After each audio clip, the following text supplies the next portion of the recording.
Twende kwa Haji Manara na huyo. We. Nasikia dege. Mambo ni mabigi. Mambo ni mazito. Kwisha.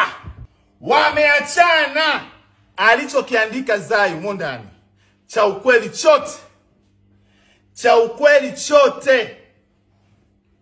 Story iko hivi. Huyo binti mnayemuona hapa anaizungumziwa, alichokizungumza Zai ni cha kweli chote, sio kiki. Maana nilikuwa ninakaa kimya, najua anataka kuizima kiki ya Simba. Sio kiki, ni kweli.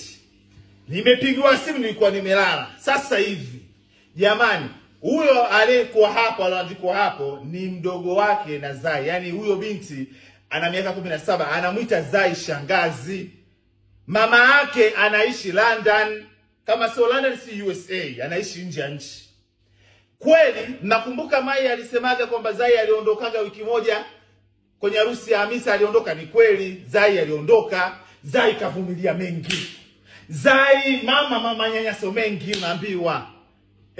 Haje mtu apinge hii kesi. Jamani, hii kesi iko clear kabisa. Ipo ukweli. Kwa hiyo huyu binti ni kweli alikuwa anatembea na mjomba wake.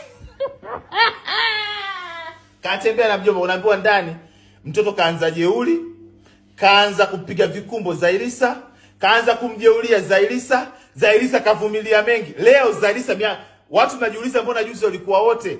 Kumbe juzi alikuwa ajui Zai. Zai kaja kujua leo asubuhi. Mtiti umeanza leo asubuhi.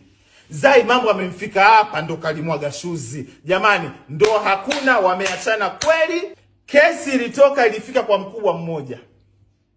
Menelewa uzuri. Kesi imeenda kwa mkubwa mmoja. Huyo mtoto mwenyewe alimpigia simu mkubwa, akaenda kumhadisia. Mkubwa alimuita kaka Haji, akamwambia, bwana kuna 1 2 3 4 5 6 7. Kuna hivi na hivi, acha. Hii issue ishamfikia mkeo. Hukuitwa kaka? Uliitwa. Ukapewa onyo, lakini kesi ilikuwa ishe kifamilia. Umeona? Lakini Zai imemfika hapa. Zai ndo kajua leo asubuhi kwamba kweli umetembea na sijui ndo niseme mjomba, sijui ndo mwanae, sababu Zai ni shangazi mwanae.